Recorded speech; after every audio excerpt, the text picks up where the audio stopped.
welcome back to The Zak and Buzz Review. Okay, so what are we reviewing today? Well, we're reviewing yet another Nightfox product. Yet another Nightfox product. But I will Ooh. say immediately, we are not affiliated to Nightfox. No, we're not. Okay, it's like we are not affiliated to Ryobi. No. Like when I'm doing a Ryobi. We're just fans. We're just big fans.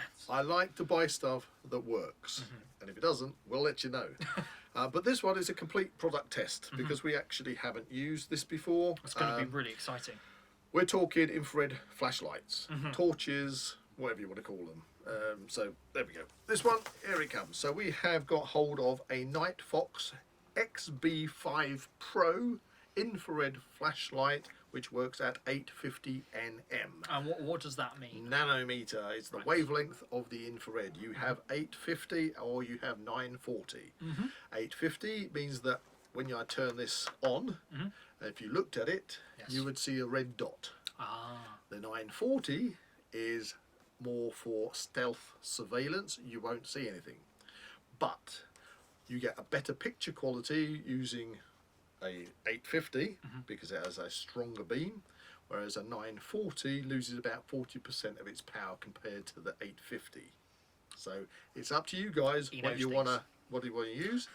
I'm not bothered about going stealth because let's face it, if you're doing bat surveying, which is primarily what we're talking about here, you don't really need to be too stealthy.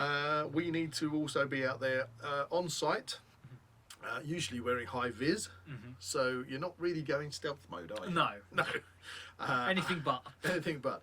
For health and safety reasons, you need to be seen, and so I'm not really bothered about that, and I would prefer the advantages that an 850 nm will give me over the 940. So anyway, so we got this, and this is the first, well, not the first, I have got another smaller IR flashlight that I have used before in the past, but I haven't really used it that much because it's quite small. It was just a purchase. A cheap and cheerful. Cheap and cheerful, thought I'd give it a try. Because normally what we use, would you like to... We use these. one of these infrared light panels. Exactly, there's the box. Yeah. Okay, so again, these are 850 nm and they're 12 volts. Now, you have a light panel like this and you need to plug that into a 12 volt power supply. Yep, that's it.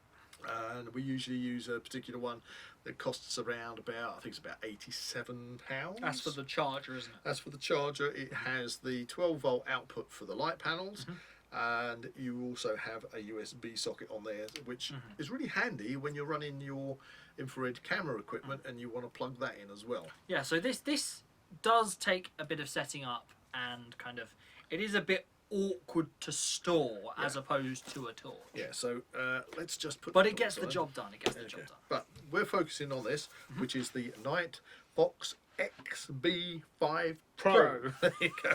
Let's see what comes in the box, because I'm quite excited about this.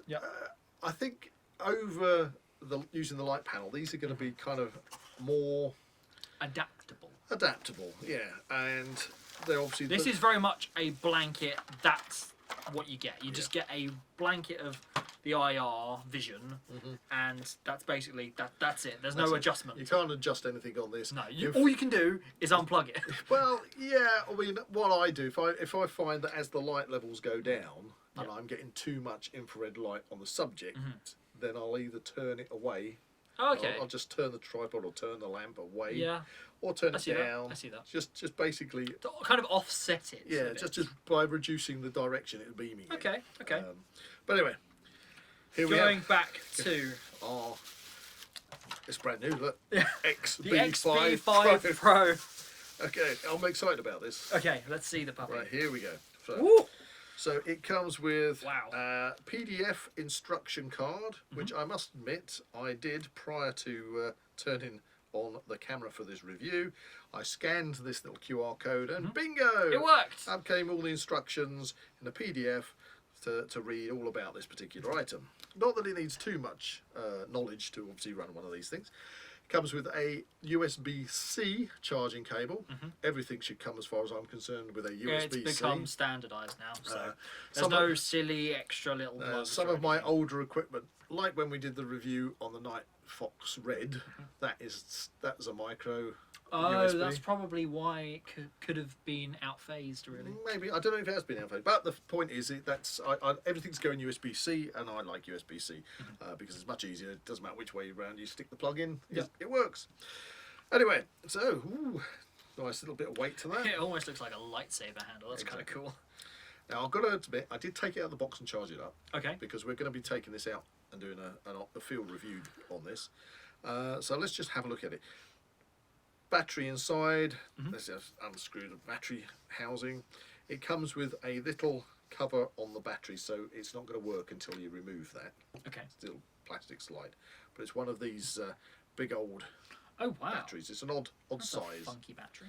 Okay, so let's stick that in there. That's not so. Where would you get one of those batteries? I think you can buy them off places like Amazon, etc. But with all these types of batteries, you've got to be sure that what you're buying. Look at the reviews and make sure that you're not getting a piece of cheap. You know, don't want to be insultive to the East, but you know, you get this stuff that comes from the Far East, and you know, it's off of Wish or whatever, and then the next that's gonna be dodgy if it's it off of bursts into flames. But this came no, with. I'm not saying Wish is bad, so don't go. Don't. This came with. Yeah, this came with the battery. So, and I have noticed that when I have been looking at infrared flashlights, a lot of them don't. You have to buy the battery separate. Oh, that's interesting. Which I found is a bit of a pain, but thankfully Nightfox, you're good at delivering on our hopes and dreams as always. Now, it has a focal point here, so the actual camera body, if you turn it, will open up. Okay, see how it's extended. So this will widen the beam, or decrease the beam, which is what we're going to see in our field trial. So I'll screw that back in, so there you go. And on the back end here, when we turn that on, just one touch turns it on, and there's a tiny little red light. I really don't know if the camera's going to pick that up. Can I see? There's a little on light. Yeah, there's an on light. Because of course, being infrared, and you can see the... Yeah. Does it give you that reaction? It does give me that reaction. I don't know what it's doing to the camera, but the... It'll be interesting to review this afterwards. Yeah, because it's an 850 NM, you should be able to see a light in there, a little dot at least. But I can see the red light, which means that having the red light on the back, you don't forget to turn it off. Nice. Okay. Of course, yeah. I would say that's even probably more essential with a 940, because if the 940 means you can't see the light inside the actual flashlight, you don't know whether it's on or off. Precisely, and you don't want to leave it on and then find that you've come to a survey and you haven't got any power. Charging port is just on the side there. I was going to ask where that was. Yeah, just on the side. It's got a little kind of reveal. When you plug that in, red light comes on. When the red light turns green, it's fully charged. Job done. So there you go. What's the knob on the base of it? You press it to on and on. Yeah. So, but is that like a little adjustment feature? This is nice. So unlike the light panels, these item A, where we said we needed to turn them away from the subject we're filming. You've actually got the facility here where you can dial up the power and dial down the power, so you can increase and decrease the strength of the infrared beam. Which is going to be interesting to see on our field trial. So, how much did that cost? Right. So this is the 850. And that, I believe, is £54.99 off of Nightfox's website. And I believe that the 940 is £59.99. Right. So, there you go. And then you got this by comparison that doesn't have that adjustability. So if you're just buying this, which is this part and above, okay, this is about £25 for one of these. Obviously, tripod not included. Tripod not included. Power supply not included. So one light panel, 25 quid. Decent power supply, 80 to 90 pounds, plus a tripod, unless you're going to mount it on the same rig that you've got your camera on. Okay? It's all about getting a custom rig that works for you. Yeah, it depends on how things work. Well, we've got to talk about versatility. This is far more versatile than this. Yeah, but you still need to mount that. Yeah. You're not well, I mean, for instance, just to be able to move it around and use it with ease, this is going to be far easier to use than one of these. I mean, you're not going to pick up your entire camera equipment and stuff and then walk around and look at all these places on a building. If you have one of those in addition, you can then walk around and shine that closer to the that is a good point. house. That is a good point, because the little small one I got, well, literally it takes one AA battery. Yeah. Okay. Because that's what actually for its size it was quite a fun little flashlight. But the reason I got it is because I had my Nightfox Red, and I could put that on. Yep. And when I'm in a barn, it meant that I can look around the barn and give myself an extra boost of light with the torch. Yeah. So whether you're bat surveying or whether you're using this for any other kind of nocturnal activity, yes, it's compact and functionality looks good. So I think we need to take this outside and give it a field test. So let's do it. So here we are at our local church, nice and dark. We've got the whisker set up. We have our 12-volt light panel, and then we have the XB5 Pro from Nightfox, which is what we're reviewing. Okay, so I'm going to turn this Handycam IR camera off, and we're going to see how the flashlight performs. So here we are at a local church where we are recording on the Nightfox whisker. Our current settings are on IR level 0. We have no additional IR lighting on at the current time. So I think we should go over to putting on the 12-volt light panel. So this is the 850 nm light panel. Okay, turning on now. Boom! Wow! Wow, that is bright. Okay, very bright. So you're going to now. This is what we spoke about on our previous reviews. That when you get that type of light bounce back, you need to adjust the light itself. So you tip it out of the way. There we are. Okay, I'm so now aiming with the light panel above the church. Okay, and can you extenuate that by just like moving it away a little bit or tipping it down? Oh, okay, so now to pick it down. Whoa, and there you go. So there you can see the difference. And the only type of manipulation you've got on the light panel is literally to up and down or turn it away. Yeah. Yeah, exactly. Right, so do you want to turn the light panel off? Turning the light panel off. Okay, right, and now we're back to IR 0, just on the whisker. Okay, do you want to bring on the IR levels on the whisker? So if I adjust the IR levels on the whisker, we should start to hear a hum on the footage. Well, it's already brightened up. Already brightened up considerably. Very, very overexposed now. Heading up all the way to IR7, which we are now back on normal. So let's go up to IR 0 again. IR 0. Now I'm going to go over to the Nightfox XB5 Pro, switching that on.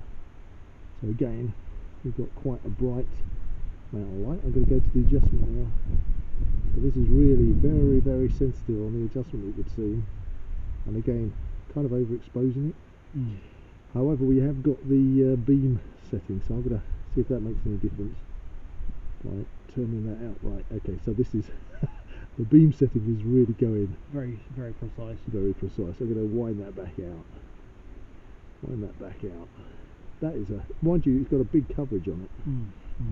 So again, on this one, let's just try that adjustment on the actual light itself. Try and drop that. Seems to be very sensitive and not doing a lot. So let's move the swivel. So you can see the edge of the beam there cutting across the church. Bring it back the other way. Wow, flares it out. You have got very big coverage on this. So again, you're going to have to get used to just adjusting the light levels on this flashlight. Very, very kind of sensitive on that adjustment. Yeah, I mean, I'm spinning the dial around. There, oh, they shot up then. Very sensitive. Ah, there it came down. Yeah, so I think that must be on its lowest level, and then it's going up, getting brighter. Yeah, taking it down again. There we go. So you've still got potential overexposure, not too bad. Not too bad. Okay, so it has a lot of adaptability on. Yeah, because there, I'm swinging it around. We can swing it around. So if we go back, I'm going to go back. I'm going to turn this off and go back to the light panel. Okay. Back to light panel. Turning off. Light panel coming back on. There you go. So very wide. Can you move the tripod or just spin the light on that, just so we can see the edge of its coverage? So we're currently in the centre. Okay.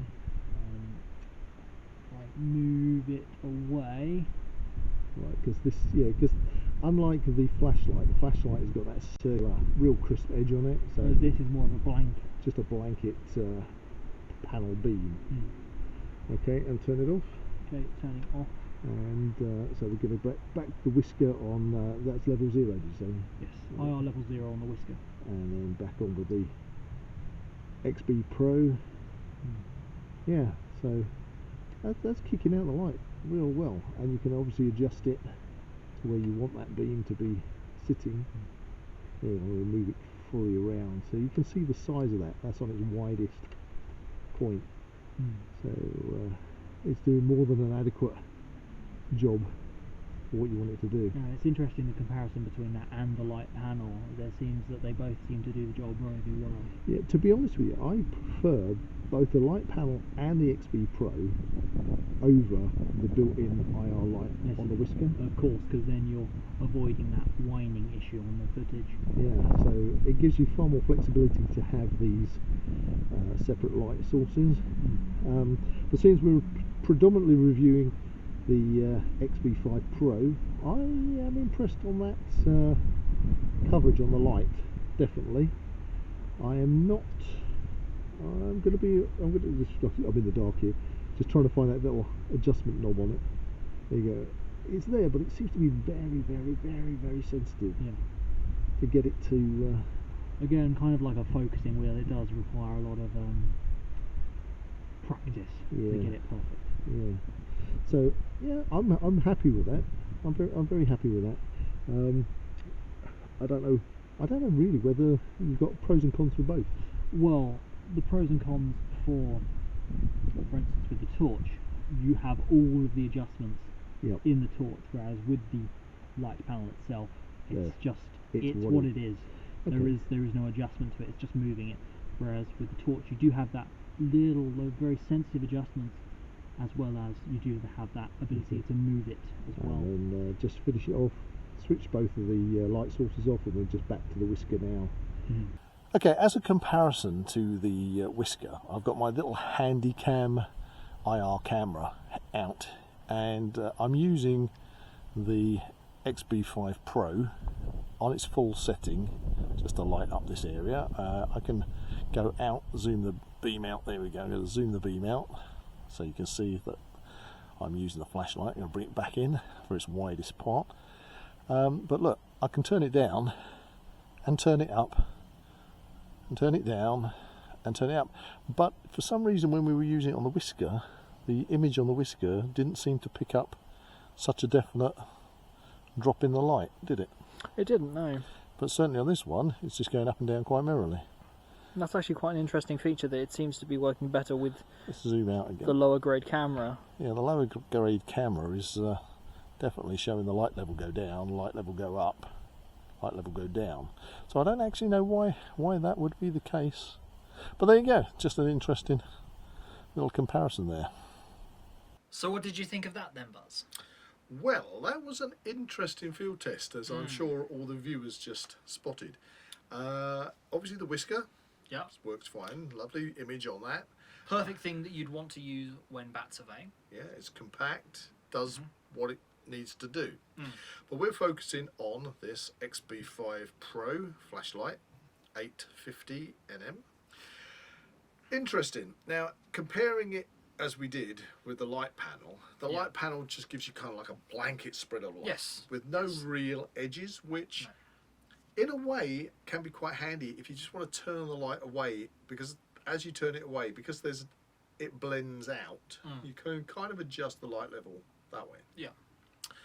This is definitely like a precise circular target. Yes, it has a lot of adjustment on it. I really don't know. I mean, we zoomed it in and out, and when you zoom it in, you get that really bright square, you know, the LED diode, which very much blankets out whatever it is you're so I don't know how much you're ever going to use that facility, but on its but it's the fact that it has that adaptability. Yeah, you can play with it, which obviously you can't do with the light panel.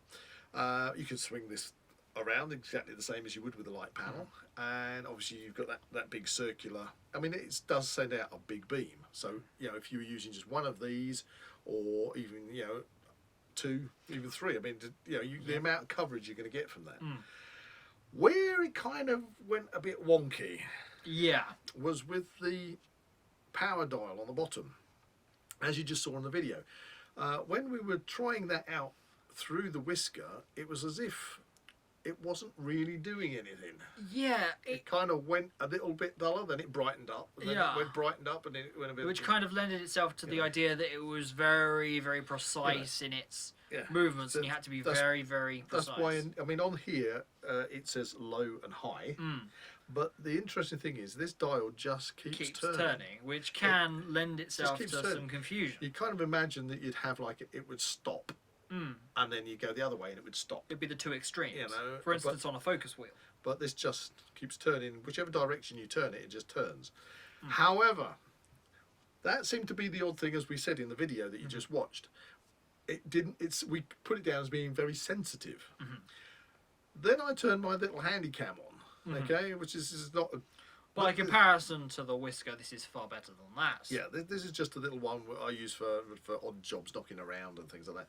But interestingly enough, as you saw in the video, soon as I was using this and using the torch, the adjustment was spot on. You could see it get bright, and you could see it get dull, and you can see it get bright, and you can see it get dull. Which is with surprising. No issues at all. It's very surprising that was the case with the Handycam in comparison to the whisker. So initially, when we were looking at it through that, I thought maybe this could be faulty or something, because it just didn't seem to be. I expected it to just go bright, dull, bright, dull, and it wasn't. Through this little camera, it did. Yeah. So in the instance of bat surveying, you'd think that this would be the setup to go for, but in actuality, it's more that way inclined with using this particular torch. I'm wondering if it's an anomaly with a whisker. I don't know quite how that works. Whether this with a higher ranged camera, a professional camera like say the Canon XA range, might work exactly the same as this. Yeah. Because the little camera proved that there's nothing wrong with the actual flashlight. The flashlight adjustment worked perfectly fine with this, and therefore that says that it was working perfectly fine with the whisker, but the whisker didn't kind of show that it was. Don't quite know why. Maybe Nightfox, you can bit of clarity, shed a bit of light on that. You know, why did the little camera show that you had a very straightforward adjustment on the light levels on this, but the whisker, it was like just not easily adjusted. Because if you had the answer, we'd love to know. Yeah, but anyway, whether or not that's an important factor for you, obviously the flashlight works perfectly. Yes. It's compact. It's obviously that's all you need to carry with you. Yeah. In comparison to the light panel, which is a bit bulky, a bit awkward. And it needs an external power pack. Which is the thing, yes. I believe that Nightfox also do specific clamps for this. Mounts, so you can mount it on a tripod or wherever. So I think this is a pretty cool bit of kit. It's a very sturdy construction, and I do like the fact that it does have that adjustability, but unfortunately with the whisker it didn't seem to quite work as well as it does in other instances. Yeah, I would say in that respect, you're probably going to find adjusting it to suit your light levels with the whisker is going to be very similar to adjusting it with a light panel by just turning it away from the subject. Yeah. Unless you can get it to fine tune. Especially the fine tuning micro precision on this adjustments. Dial. Whereas on that one, it was just straightforward. Far easier to use. Yeah. So again, I'm going to say there's obviously nothing wrong with this. I will point out, looking at this, the actual structure, the body of it, actually you've got these little safety bars. So if you drop this flashlight, you're not going to smash the adjuster on the end. That's good. That's good. So it is very well constructed. You know, very easy to use to adjust everything. Okay, so as far as an external light source is concerned, I think it is a nice piece of kit. I like it. It does. It does what you want it to do. I think I just need a bit more practice with it, to be honest. Okay, so basically £55. So it's your choice. This is a completely honest review. If you want to go for the IR flashlight, £55, fine. Or if you want to go for an external light panel that hasn't got the adjustability, needs an external power source, overall that's going to cost you a lot more. But both have their pros and cons. Yeah. The external, what I will say is with the external power pack that goes with the light panel, you also have the facility to plug your whisker into that and run it off the same power pack. So so it's all one system. So this stays fully charged all the time. Otherwise, what you're going to be doing is either having an external power pack, which you're going to be running this off, or you're just going to use its own batteries for a survey along with this, and then go home and charge everything up, make sure it's topped up all the time. And there we are. And there we go. So that's it. So overall, I'd say it's a matter of choice at the end of the day, but it does what you want it to do. So. And hopefully in this video we've shown you what it can do and how it best works. Yeah. There you go. I'm being honest, I think it's a perfectly reasonable bit of kit. If you enjoyed this video, please like and subscribe to the channel and comment below any suggestions of further reviews you'd like to see. See you in the next one.